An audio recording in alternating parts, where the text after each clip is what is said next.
प्रभू येशू ख्रिस्तामध्ये पुन्हा एकदा आपण सर्वांना सलाम। आज आपण स्तोत्र 23वा अध्याय याच्यावरती आपण थोडक्यामध्ये मनन चिंतन करूया।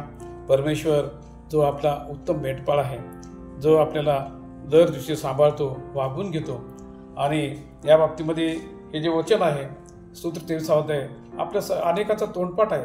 बालपणी आपण पाठ केलेला आहे, आणि ज्यावेळेला आपण वयोवृद्ध होतो त्या टायमाला त्याचं आपल्याला प्रात्यक्षिक पाहायला मिळतं, अनुभवायला मिळतं की परमेश्वर आणि कशा प्रकारे आपल्याला इथंपर्यंत आणलेलं आहे आणि सांभाळलेलं आहे। कारण का बायबलमध्ये परमेश्वर स्वतःला मेंढपाळ असं म्हणतो अनेक ठिकाणी, कारण का तो आपल्या लोकांची काळजी घेतो, त्यांचं रक्षण करतो, त्यांना मार्गदर्शन करीत असतो।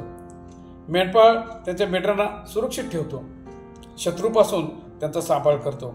एवढंच नव्हे तर त्यांना उत्तमात उत्तम अशी असा चारा किंवा अशी वैरण त्यांना वेळेला खायला देत असतो, आणि शांत आणि रम्य अशा वातावरणामध्ये त्यांना तो घेऊन जात असतो।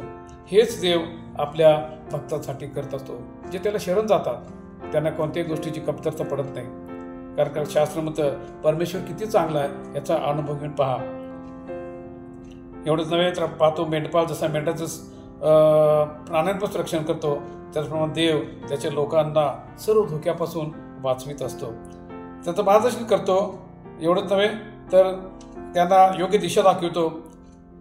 देवाच्या बाबतीत देखील तो आपल्या लोकांना योग्य मार्ग चालण्यासाठी त्याने तुम्हाला मला त्याचं वचन दिलेलं आहे। स्तोत्र 119-105 म्हणतो आपल्याला की तुझे वचन माझ्या पावलाकरता दिव्याप्रमाणे आहे आणि माझ्या मार्गावर प्रकाशाचं आहे। देवाचं वचन या अंधाऱ्या जगामध्ये आपण जीवन जगत असताना पापमय वातावरणामध्ये राहत असताना पापाच्या तुम्हाला मला देवाचं वचन हे प्रकाश आहे।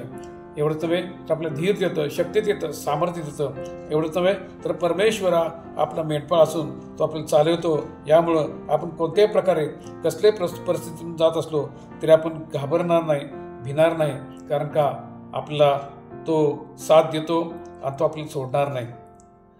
कारण का आपलं संपूर्ण आयुष्य परमेश्वराच्या अधीन आपण करून चालत असताना देव आपलं कदापि सोडणार नाही।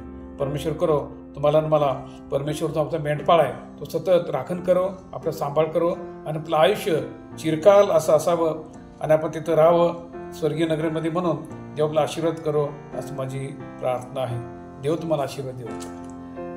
जर संदेश आवडला असेल तर कृपा करून लाईक करा, शेअर करा, आणि एवढंच नव्हे तर कॉमेंट करून सबस्क्राईब करा। देव तुम्हाला आशीर्वाद देव। थँक्यू।